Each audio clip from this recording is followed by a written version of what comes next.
बाबा अपक्ष ने तुमच्या आव्हानाला प्रतिसाद द्यायला सुरुवात केलेली आहे. आज शंकर कीर्तन तुमच्या इथं आलेले आहेत, काय तुम्ही सांगायला बघा, पत्रकारांना मला सांगितले की आम्ही भारतीय जनता पार्टीच्या खाली सातारचा विकास व्हावा, सातारा शहर सातारा नगरपालिकेच्या माध्यमातून चांगलं आपलं शहर व्हावं, सुधारावं, इथं ज्या काही भौतिक सुविधा आहेत त्या चांगल्या असाव्यात, रस्ते चांगले व्हावेत, स्टेडियम असेल, पाण्याच्या योजना असतील, स्वच्छतेचा विषय असेल, असे जे काही मोठे प्रकल्प शहरामध्ये होणं अपेक्षित आहे ते आपल्याला करायचे.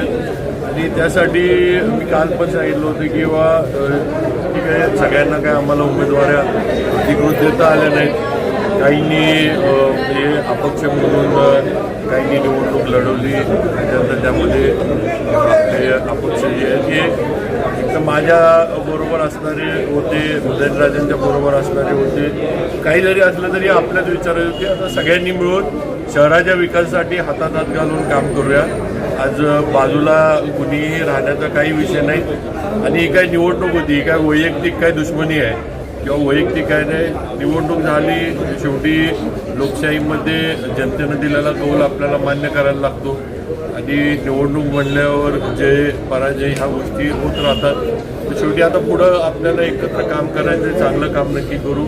आज शंकरनं पण इथं येऊन काम करण्याची त्यानं माझ्याकडं म्हणजे या आधी पण आमची चर्चा निवडणूक व्हायच्या आधी पण थोडीफार झाली होती, पण त्यावेळेला थोडा निर्णय उमेदवारीच्या बाबतीत आम्हाला करता आला नाही. आम्ही पार्टी म्हणून निर्णय वेगळा घेतला आणि नक्कीच आता निवडणूक झाली आता चांगलं काम एकत्र शहराच्या आणि प्रभागाच्या विकासाच्या दृष्टीनं आम्ही करू. सगळ्यांना एकत्र घेऊन जाण्याचा प्रयत्न आमचा आहे. कुणालाही बाजूला कुठलाही प्रभाग विकासापासून साताऱ्याला वंचित राहायला नाही पाहिजे ही माझी नक्कीच भूमिका आहे. त्यामुळं गट तट वगैरे हे विषय नाही. आज भाजपमधून आम्ही एकत्र आहे आणि भाजपमधून आम्ही सगळे मिळून काम करणार आहे. तुम्ही सांगा की भाजपचाच उमेदवाराचा प्रवास केला. आज उदयनराजे गटाकडून तुम्ही इच्छुक होता, उदयनराजेंकडे तुम्ही तिकीट मागितली होती, तुम्हाला तिकीट आवडण्यात आली आणि तुम्ही आता निवडणूक जिंकलेला आहात. तर तुम्ही काय सांगाल की आता तुम्ही शिवेंद्र बाबांकडे आलेला, उदयनराजे गटातून तुम्ही शिवेंद्र बाबांकडे प्रवेश घेतला, तर काय म्हणा?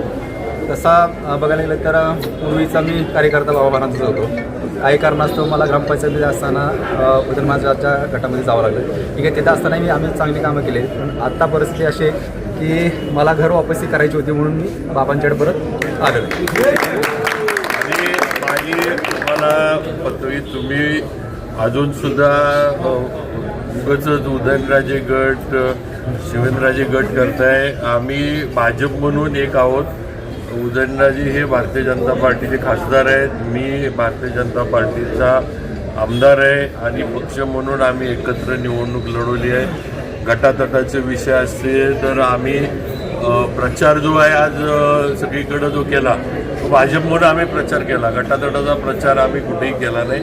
त्यामुळं चुकीचं थोडंफार जे गैरसमज किंवा उगाच आता पुढं आपल्याला सातारा म्हणून आपण सगळ्यांनी विचार करून काम करायचे, शहरासाठी काम करायचे. आज एवढी मोठी जबाबदारी आपल्यावर सातारकरांनी दिली आहे, ती आपल्याला सातारकरांच्या अपेक्षेप्रमाणे पार पाडायची हे महत्त्वाचं आहे. त्यामुळं गटतट याला अजिबात म्हणजे कुठेही आम्ही थारा देणार नाही. सगळेजण एकत्र एकसंघ म्हणून देवेंद्र फडणवीस साहेबांच्या नेतृत्वाखाली सातारचा सुंदर सुनियोजित विकास कसा होईल हाच आमचा प्रयत्न राहणार आहे.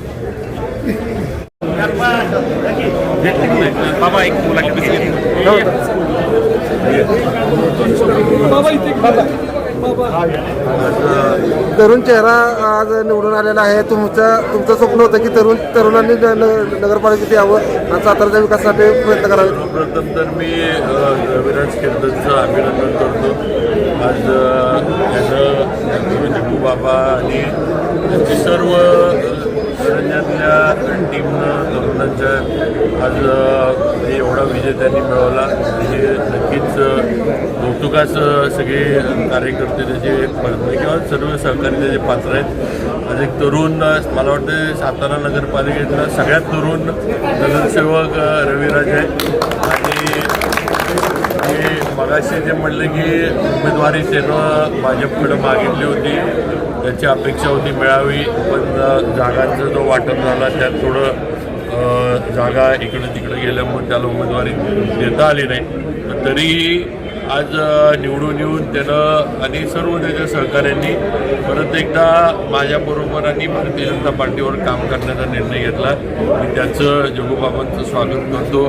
जगूबाबांचं वहिनींना पण अनेक वर्षाचा करंजातला अनुभव विकास कामांचा आहे आणि नक्कीच पुढं सुद्धा तरुणांची ही फळी जी आहे रविराजच्या माध्यमातून आम्ही अजून मजबूत करू आणि करंजे गाव जरी असलं, करंजे वॉर्ड म्हणून आहे, पण अजून सुद्धा करंजाचं गाव पण जे आहे ते करंजेकरांनी जीवन ठेवलेलं आहे. आज शहरात जरी असलं तरी आज जे गावाचं गाव पण जे आहे ते अजून जीवन ठेवलं आहे आणि त्याच पद्धतीनं करंजाचा रविराजला घेऊन आम्ही विकास करणार.